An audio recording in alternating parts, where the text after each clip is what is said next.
Let's talk about plastic. The good side, it's cheap and easy to make. It's very durable, and since it doesn't weigh much, it helps us transport things using less energy. The bad side, instead of breaking down like your leftover sandwich or even an old wood table, plastic just breaks into smaller and smaller pieces. You can hide it in landfills, but it sits there for thousands of years, slowly releasing chemicals into the surrounding environment. Recycling sounds like the answer, but only a small percentage of plastic ever gets recycled. Part of the reason is that plastics are often mixed with other additives to adjust their properties. This makes them harder to recycle, or limits the recycling to just once. However, some Berkeley scientists are working to change that.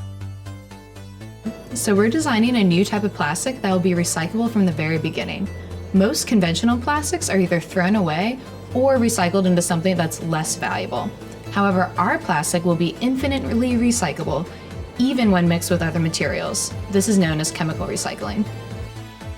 Conventional recycling just involves grinding up plastics and melting them down, which leaves in all the other additives and contaminants.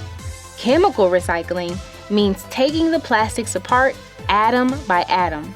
Plastics are made by hooking atoms together into very long chains. These long chains are what gives plastics their unique and useful properties. Breaking down the atom chains makes it easy to purify the plastic precursor away from other materials. You can then put the atoms back together to make plastic that is as good as new. This new plastic recycling technology is already far more simple and environmentally friendly than anything else like it. We're trying to make it as cheap and as easy to use as possible so that we can replace conventional plastic recycling. We've received a lot of interest from car and electronic manufacturers who want to be able to accept their product back at the end of its life cycle and then recycle it into a new material that can be sold again. This will create a more circular process and not let anything go to waste. We're also working now to adapt this plastic to make it useful in 3D printing processes, which are being used more and more. We want to help that new industry be as green as possible. This new plastic won't replace all plastics. We should still recycle our plastic waste, reuse it if possible, and most of all, figure out ways to not produce waste in the first place.